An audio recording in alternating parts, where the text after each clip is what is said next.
राधे राधे भक्तों। अब हम आज श्री भक्तमाल पढ़ रहे हैं। आगे की कथा पढ़ेंगे। बाकी हमने परसों के इसमें पढ़ी थी, परसों के दिन। कल नहीं पढ़ पाए थे, कल भगवत गीता पढ़ी थी। अब आज हम भगवत गीता पढ़ ली है। अभी अब श्री भक्तमाल की कथाएं शुरू कर रहे हैं। श्री हरि श्री नाभादास जी कृत श्री भक्तमाल। हरे कृष्ण।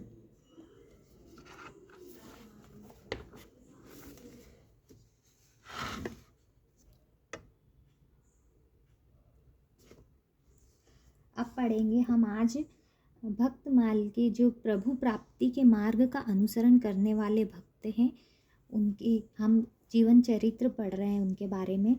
तो अभी हम पढ़ेंगे बलि पत्नी श्री विंध्यावली जी की,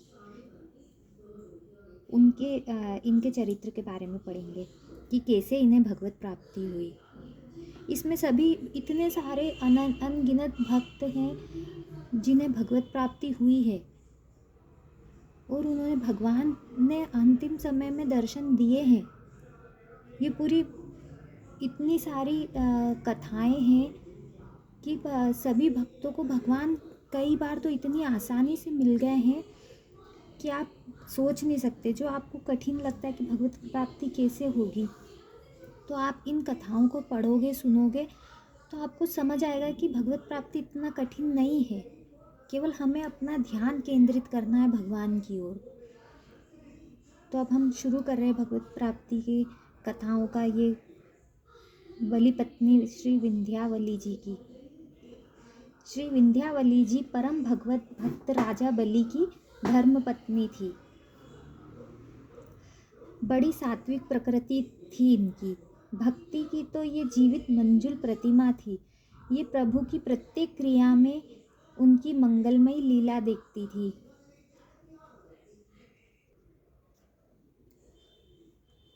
श्री विंध्यावली जी जो राजा बलि की धर्म पत्नी थी, वे एक महान भक्तिनी थी। भगवान ने वामन रूप में इनके पति से 3 पग पृथ्वी का संकल्प करा लिया। पर पृथ्वी नापने के समय इन्होंने अपना महान रूप धारण किया। बलि बंदी हो गए। पति को इस दशा में देखकर श्री विंध्यावली जी के मन में तनिक भी खेद नहीं हुआ। वे भगवान की महिमा से पूर्ण परिचित थी। स्तुति करते हुए उन्होंने कहा, प्रभु, पति का सर्वस्व छीनकर आपने इन्हें बंदी बना लिया। बड़ा ही अच्छा किया। आपकी ही पृथ्वी आपको ही ये दान दे रहे थे। इसका इनके मन में गर्व भी था। बड़ी कृपा की प्रभु आपने। पतिदेव का अभिमान दूर हो गया। आपकी इस अनुपम दया से मैं अत्यंत आनंद पा रही हूँ। भक्तमती श्री विंध्यावली जी की निष्ठा अद्वितीय थी। इनका प्रभु प्रेम अवर्णनीय था।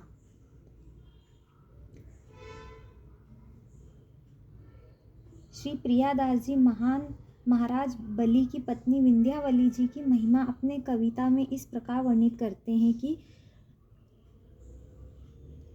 राजा बलि की धर्म पत्नी विंध्यावली जी के समान कोई भी स्त्री देखने सुनने में नहीं आई, जिसने वामन भगवान द्वारा अपने पति को बांधा गया देखकर मन को थोड़ा भी मलिन नहीं किया, बल्कि मन में अति प्रसन्न हुई। उस समय भगवान की प्रार्थना करते हुए विंध्यावली जी ने कहा, प्रभु राजा, आपका सेवक होकर मैं बड़ा दानी हूँ। इस अभिमान के वश अपने को दानी और अनंत कोटि ब्रह्मांड के स्वामी आपको तुच्छ भिक्षुक मानकर दान करने बैठ गया। इससे आपका बड़ा भारी अपमान हुआ। आपने जो कृपा रूप दंड देकर इसके अभिमान को चूर किया, इससे मैंने 100 गुना सुख पाया। अहो देखिए, रानी विंध्यावली की कैसी अपूर्व निष्ठा है कि वामन भगवान ने राजा से छल पूर्वक तीनों लोकों को छीनकर राजा बलि के शत्रु देवताओं को दे दिया। पति को अति अपमानित करके बंधवा दिया। नरक भेजने की धमकी दी। बलि के केवल प्राण मात्र शेष रहे, फिर भी विंध्यावली जी ने भगवान में कोई दोष नहीं देखा। राजा की ही भूल मानी। यदि भगवान की दया से किसी में ऐसी भक्ति हो तो वह चाहे जागता रहे अथवा सोता रहे, दोनों अवस्थाएं समान है। वह संसार में संसारी की भांति व्यवहार करता रहे, उस पर माया के गुण नहीं लगेंगे। वह जीवन मुक्त है। हरे कृष्ण। जय श्री हरि। अब अगली कथा है श्री नीलध्वज जी की। ये महिष्मती नगरी के राजा थे। इनके प्रवीर नाम का एक महापराक्रमी पुत्र था। महाराज युधिष्ठिर के यज्ञीय अश्व को प्रवीर ने पकड़ लिया और अपने शौर्य के अभिमान में अर्जुन के पास यह संदेश भिजवा दिया कि मुझ नीलध्वज के पुत्र प्रवीर ने यज्ञीय अश्व को पकड़कर महिष्मती नगरी में भेज दिया है। अब अर्जुन कोप करके इसे छुड़ा ले। प्रवीर की इस चुनौती को स्वीकार करते हुए घोर संग्राम हुआ। प्रवीर पांडव वीरों के समक्ष नहीं टिक सका। तब इसके पिता महाराज नीलध्वज 3 अक्षेणीय सेना लेकर युद्ध भूमि में आ डटे। इनका मुकाबला वीरवर अर्जुन से रहा। अर्जुन ने इन्हें मूर्छित कर दिया। नीलध्वज ने अपना स्वाहा नाम की कन्या अग्निदेव को ब्याही थी। अपने को संकट में पड़ा जानकर इन्होंने अपने जमाता अग्निदेव को प्राणाग्र भाग पर प्रतिष्ठित करके पांडव सेना पर छोड़ दिया, जिससे बहुत से वीर क्षण मात्र में भस्म हो गए। यद्यपि अर्जुन ने अग्नि को शांत करने के लिए वरुणास्त्र का प्रयोग किया, लेकिन अग्निदेव नहीं शांत हुए। तब अर्जुन ने नारायण शास्त्र प्रयोग किया। नारायण शास्त्र का धनुष पर संधान हुआ देखकर अग्निदेव शांत हो गए और अर्जुन ने यह पूछने पर कि अब तक तो आपकी मेरे ऊपर बड़ी कृपा रही है। आपने ही मुझे गांडीव धनुष और दिव्य रथ प्रदान किया है तथा आप सर्वदा मेरे साथ उत्तम और दिव्य सौहार्द का व्यवहार करते आए हैं, परंतु आज आप मेरे विरुद्ध अधिकाधिक उद्विग्न होते जा रहे हैं। क्या बात है? अब आप यूँ प्रेम भाव को तिलांजलि देकर विपरीत व्यवहार करने पर उतारू हो गए हैं, तो बताइए मैं कर ही क्या सकता हूँ। अग्निदेव ने कहा, धनंजय, यदि तुम कमल नयन श्री कृष्ण के समीप रहने पर भी अश्वमेघ यज्ञ द्वारा युधिष्ठिर को पवित्र करना चाहते हो, तो उन श्रीहरि के बिना यज्ञ देवता अथवा मंत्र कोई भी उन्हें पवित्र करने में असमर्थ नहीं है।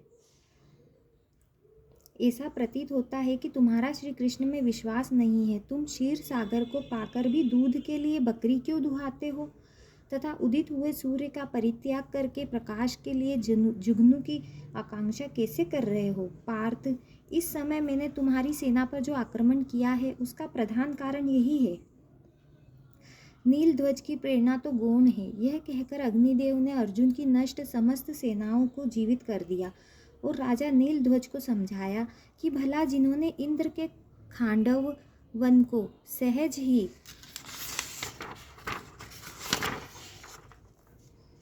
जलाकर भस्म कर दिया, जो श्री कृष्ण के अंतरंग सखा है, उन्हें कौन हरा सकता है।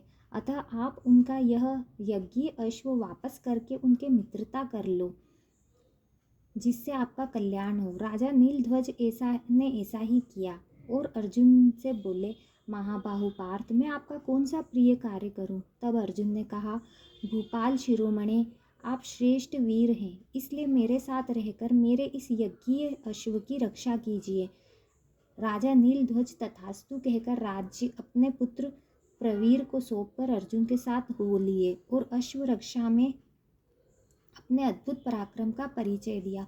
अर्जुन के द्वारा राजा नीलध्वज जी की बड़ाई सुनकर भगवान श्री कृष्ण ने बड़े प्रेम से इनका गाढ़ आलिंगन किया। हरे कृष्ण, जय श्री हरि। अब हम अगली कथा कल पढ़ेंगे, जो भक्त मयूर ध्वज एवं ताम्र ध्वज की है। राधे राधे।